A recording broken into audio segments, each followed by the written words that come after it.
आज जगद्गुरु तुकोबराय भोलेनाथाकडेच का मागणी मागतात? एरवी जर आपण विचार जर केला तर तुकोबरायांची भाषा आहे. तुकोबराय म्हणतात आम्ही विठ्ठलाला सोडून दुसरं कोणाचं नाव घेत नाही. एक धरीला चित्ती आम्ही रखुमाईचा पती. तुकोबराय स्वतः सांगतात की आम्ही भगवान पांडुरंगाचे एकनिष्ठ भक्त आहोत. आम्ही भगवान पांडुरंगाचे एकनिष्ठ दास आहोत आणि आम्ही भगवान पांडुरंगाचे एकनिष्ठ वारी करणारे वारकरी आहोत. पण तुकोबराय आज भोलेनाथाकडे का मागणी मागतात? भोलेनाथाकडे का मागणी मागतात?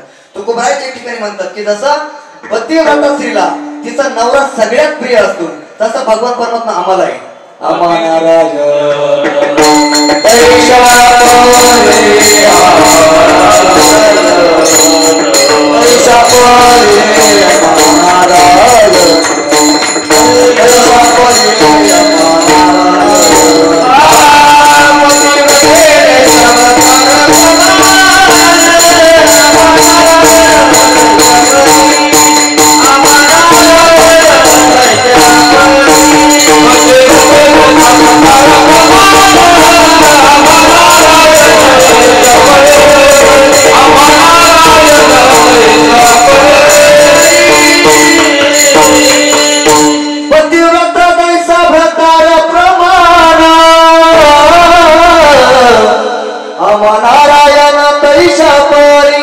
पतिव्रतेला जैसा आपला नवराच प्रिय असतो, आपला एकनिष्ठ असणारा नवराच खऱ्या अर्थाने प्रिय असतो, तसं तुकोबराय म्हणतात आम्हा नारायण तैशा परी. मग हो तुकोबराय, तुम्ही जर भगवान पांडुरंगाचे एवढे एकनिष्ठ उपासक आहात, तुम्ही भगवान पांडुरंगाचे एवढे एकनिष्ठ सेवक आहात, तर मग तुम्ही आज भोलेनाथाचं वर्णन का करता?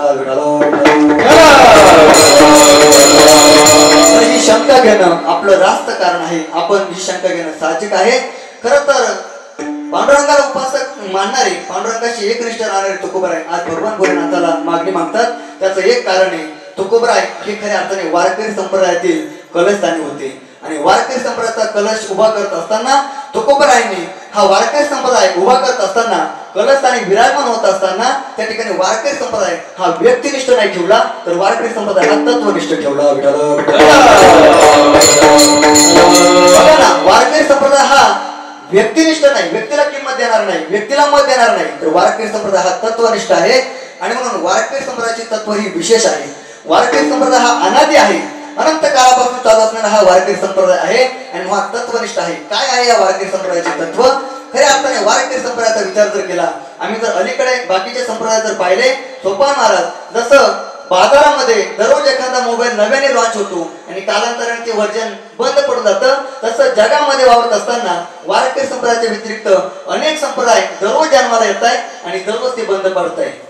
परंतु वारकरी संप्रदाय हा एकमेव संप्रदाय आहे की हा तत्वनिष्ठ असल्या कारणाने याला बाद नाही, याला खंड नाही. हा अनादी अशा प्रकारचा संप्रदाय आहे.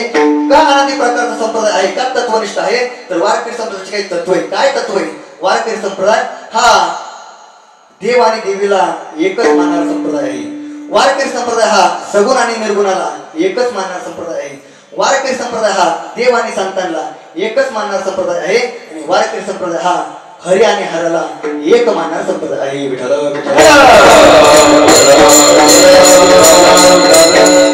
वारकरी संप्रदाय हा तत्वनिष्ठ आहे आणि पहिलं तत्व कोणतं? तर वारकरी संप्रदाय हा देव आणि देवीला एक मानणारा संप्रदाय आहे. देव आणि देवीला एक मानणारा.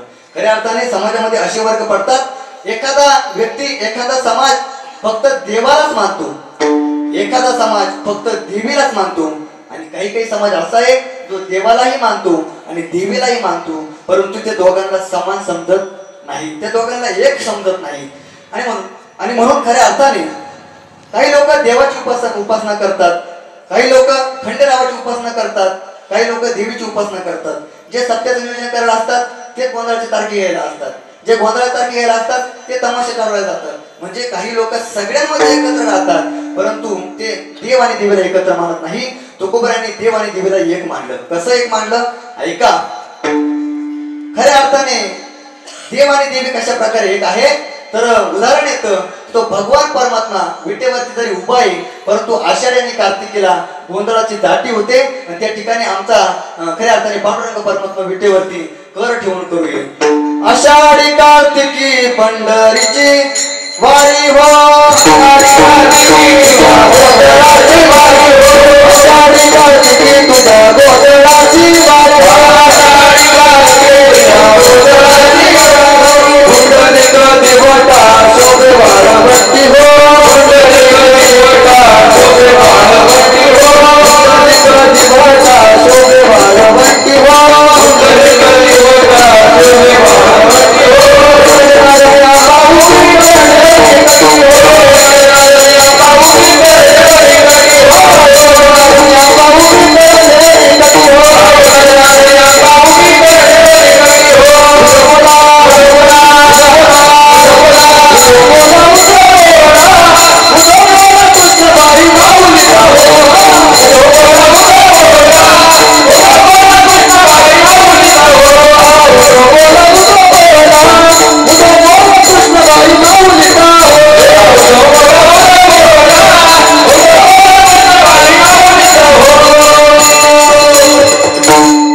आषाढी कार्तिकी तुझ्या गोंधळाची दाटी हो. मला एक प्रश्न विचारायचा तुम्हाला, ऐका. आषाढी आणि कार्तिकीला पंढरपूरला आणि आळंदीला काय असतं? गोंधळ असतो का कीर्तन असतं? कीर्तन असतं. चोपदार, आषाढी कार्तिकीला पंढरपूर आणि आळंदीला गोंधळ असतो का कीर्तन असतं? तरीही नातराय आज गोंधळ म्हणतात. आषाढी कार्तिकी तुझ्या गोंधळाची दाटी हो कुंडलिक देवता शोभे वाळवंटी हो. आणि त्या विटेवरती कोण उभे? एका जनार्दनी आंबा उभी कर ठेवून कटी हो. आता ते कर ठेवून कटी खऱ्या अर्थाने विटेवरती जे काही उभं आहे ते आंबा आहे का हो? आंबा नाही. तरीही आज नातराय त्यांना आंबा म्हणतात का? तर देव आणि देवी एक आहे.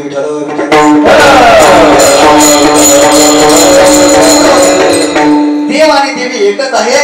खऱ्या अर्थाने वाराच्या अभंगामध्ये जर आपण जर पाहायला गेलं तर तू विठेवरी सगळे बाई हो करी कृपा, तू सावळी सुंदरी हो करी कृपा, लावण्य मनोहरी हो करी कृपा, निज भक्त करुणा करी हो करी कृपा.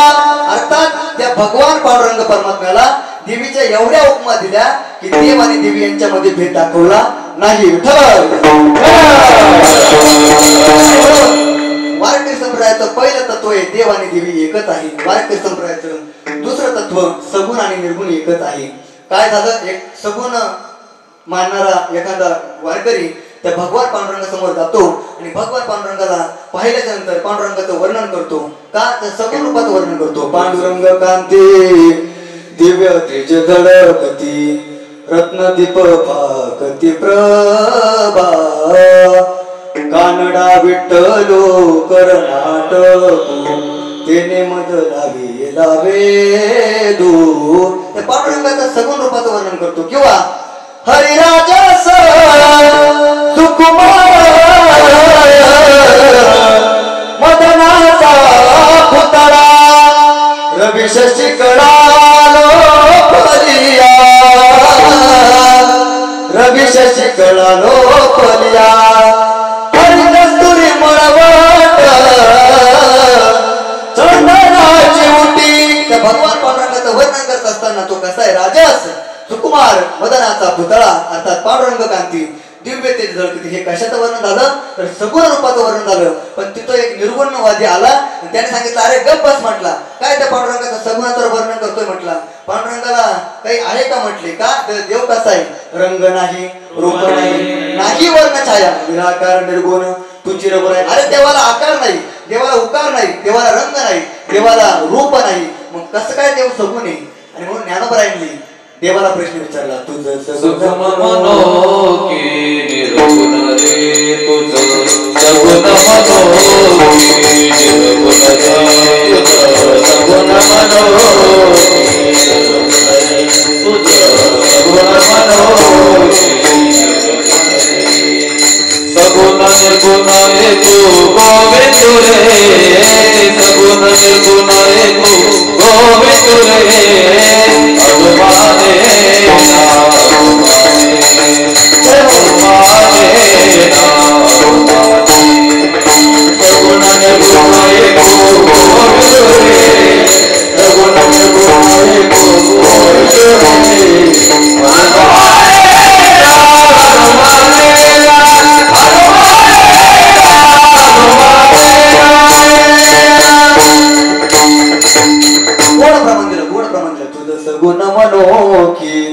निर्गुण रे.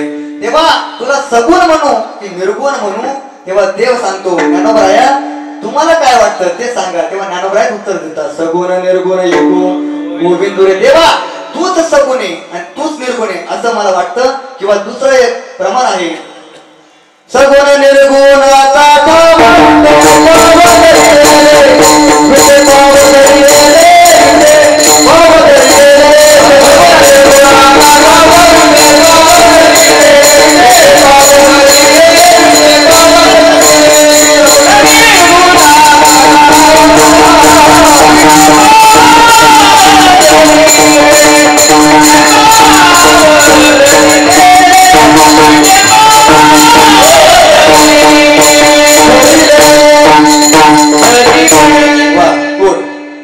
निर्गुणाचा ठाव विटे पाव धरिले. तो भगवान परमात्मा जो विटेवरती उभा आहे ना तोच सगुण आहे आणि तोच निर्गुण आहे. वारकरी संप्रदायाचं दुसरं तत्व सगुण आणि निर्गुणाला एकच मानणार आहे. वारकरी संप्रदायाचं तिसरं तत्व संत आणि देव हे एकच मानणार आहे. देवते संत निमित्त त्या प्रतिमा तुका मने भेदाभेद गेला वाद खंडोनी किंवा गेला वाद नुरोनी. खऱ्या अर्थाने देव आणि संतांमध्ये भेद नाही. हे वारकरी संप्रदायाचं तिसरं तत्व आणि वारकरी संप्रदायाचं तत्व चौथं तत्व आहे ते म्हणजे हरी आणि हर हे एकच आहे.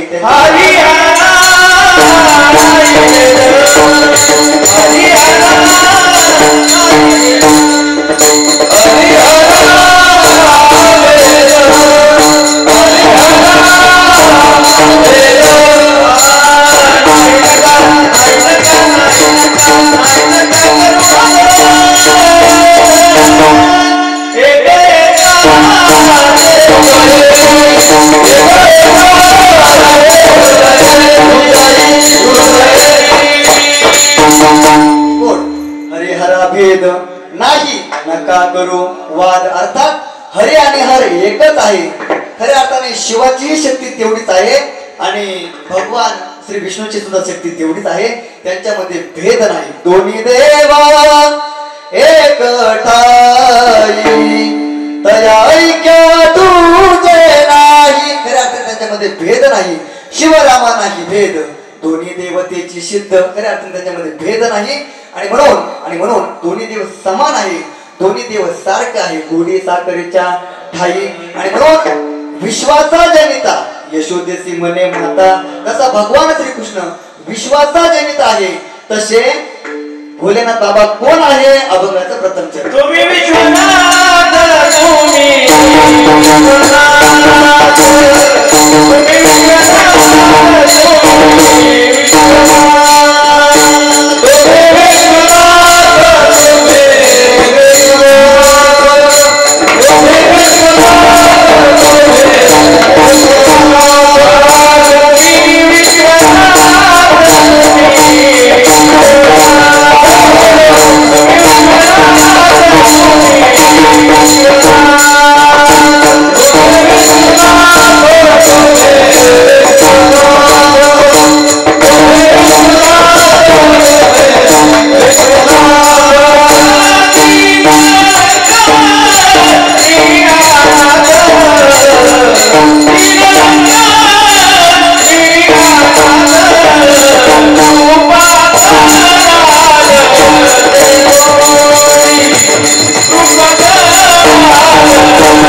सद्गुरू जोग वारकरी शिक्षण संस्थेचा नियम आहे.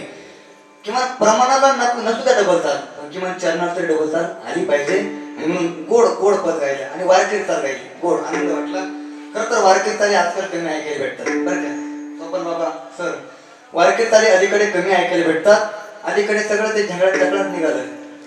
पक्ष्याने बुक्की मारायची, तंगड लावून वाजवायचं, इकडे गायकाने कसंही गागायचं, कसंही सूर लावायचे, ओ ना ना ते कसे कसे करायचे, हे सगळं अगदी अस्ताव्यस्त झालं. जुनं काय होतं महाराज, जुनं ते सोनं होतं. जुने नुसती गाणे जरी ऐकली तरी माणसाचं मन भरून यायचं, मन भरून यायचं जुनी गाणी ऐकली तरी. आताची गाणी हाय झुमका वाली काय चाललंय तुमचं वालं, आता ती झुमका गेली वाटतं. म्हणजे अलीकडे काळ बदलत चालला. पण ऐका, जे जुनं आहे ते अजूनही टिकून आहे. आताही भीमसेन जोशींच्या चाली जर ऐकल्या तरी माणसाचं मन भरून येतं. माझे माहेर पंढरी आहे बी बरेच्या तिरी. किती गोड गोड वाटतं ऐकायला. अलीकडे तर चाली सगळं बिघडत चालल्या, ते सगळं काही चेंज होत चाललंय. गोड चालू राहिली. सर्वांचे धन्यवाद आहे. आज जगद्गुरु तुकोबा आहे विश्वनाथाला सांगतात की देवा तुम्ही कोण आहात. तुम्ही विश्वनाथ. जसा भगवान श्रीकृष्ण परमात्मा विश्वाचा जनिता आहे, विश्वाचा जनिता आणि विश्वनाथ एकच. तसं भगवान परमात्मा, भगवान श्रीकृष्ण परमात्मा विश्वाचे जनिते आहेत ना, तसे देवा तुम्ही कोण आहे तर तुम्ही विश्वाचे नाथ आहात. तुम्ही विश्वनाथ. विश्वनाथ कोणाला म्हणायचं, विश्वाचा जो मालक आहे, विश्वाचा जो नाथ आहे ना तो विश्वनाथ आहे. आणि नाथ कोणाला म्हणायचं, तो अनाथालाही आपलं करतो त्याला नाथ म्हणायचं. देवा तुम्ही जर विश्वनाथ आहात तर मी कोण आहे, दीनरंक, मी अनाथ. मला एक सांगा, तुकोबा आज खऱ्या अर्थाने आपल्याकडे दीन, रंक आणि अनाथाची भाषा आपल्याकडे घेतात. मला खऱ्याने सांगा, तुकोबा खरंच दीन, रंक, अनाथ होते का हो? तुकोबरायांचा जर विचार जर केला तर तुकोबरा हे दीनही नव्हते, तुकोबरा हे रंकही नव्हते, तुकोबरा हे अनाथ सुद्धा नव्हते. विठ्ठल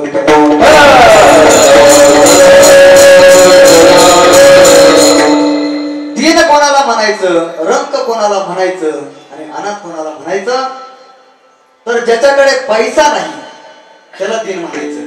ज्याच्याकडे पैसा नाही, धन नाही, संपत्ती नाही त्याला दीन म्हणायचं. ज्याच्याकडे ज्ञान नाही त्याला रंक म्हणायचं. आणि ज्याला आईबाप नाही त्याला अनाथ म्हणायचं. ज्याच्याकडे पैसा नाही त्याला दीन म्हणायचं. तुकोबरायांकडे पैसा नव्हता का हो? अहो जेव्हा त्या ठिकाणी दुष्काळ पडला देहू गावामध्ये आणि तुकोबरा हे गावचे पाटील होते, खऱ्या अर्थाने जेव्हा दुष्काळ पडला आणि सगळ्या वह्या तुकोबरायांकडे होत्या तेव्हा तुकोबरायांनी सांगावं, अरे तुमचा आता दुष्काळ पडला ना, तुमची सगळी काही जेवढी काही आता कर्ज आहे, तुमच्या अंगावरती जेवढं काही कर्ज आहे तेवढं मी सगळं वसूल करून टाकतो. कसं वसूल केलं, त्या सगळ्या काही कर्जाच्या ज्या काही वया होत्या, हिशोबाच्या ज्या काही वया होत्या त्या देहूच्या इंद्राणी मातेच्या तीरावरती त्या पाण्यामध्ये वाहून दिल्या आणि सगळ्यांचं कर्ज तेव्हा माफ करून टाकलं. तेव्हा आता तर सरकार माफ करतं यात काय नवल. तेव्हा तुकोबरायांनी सगळ्यांचं कर्ज माफ करून टाकलं. एवढी तुकोबरायांकडे एवढी खऱ्या अर्थाने इस्टेट होती, एवढी संपत्ती होती. मग तुकोबरा दीन कशी, दीन कशी? तुकोबरा दीन नव्हते. तुकोबरा म्हणतात मी रंक आहे. रंकाचा विचार जर केला तर ज्ञान नाही, ज्ञान नाही. तुकोबरायांकडे ज्ञान नव्हतं का हो? तुकोबरायांनी म्हणावं, अरे वेदाचा अर्थ आम्हाला माहितीये, वेदाचा तो अर्थ आम्हासी सठावा हिराणी बाबा माता. अरे वेदाचा अर्थ करणारे आम्ही आहोत, बाकी त्यांनी काय माथ्यावरती वध करून व्हायचं म्हटले. अर्थात वेदाचा अर्थ ज्यांना माहिती ते तुकोबरा स्वतःला रंक म्हणतात. ज्यांनी कर्जाच्या वया पाण्यामध्ये बुडवल्या ते तुकोबरा स्वतःला दीन म्हणतात आणि स्वतःला ते अनाथ म्हणतात. तुकोबरा अनाथ होते का हो? तुकोबरा अनाथ नव्हते. तुकोबरायांकडे बाप होता, तुकोबरायांकडे माय होती, तुकोबरायांकडे चुलता होते. कोण होते तुकोबरायांचे बाप माय चुलता? विठ्ठल बाप माय चुलता,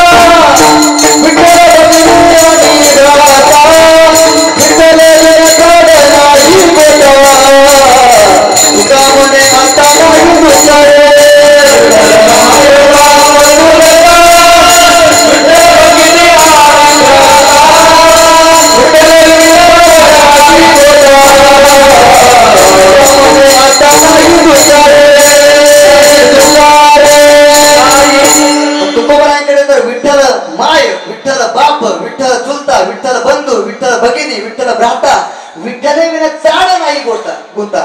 खऱ्या अर्थात तुकोबरायांकडे जर एवढे नातेसंबंध होते, तुकोबरा अनाथ होते का हो? तुकोबरा अजून एक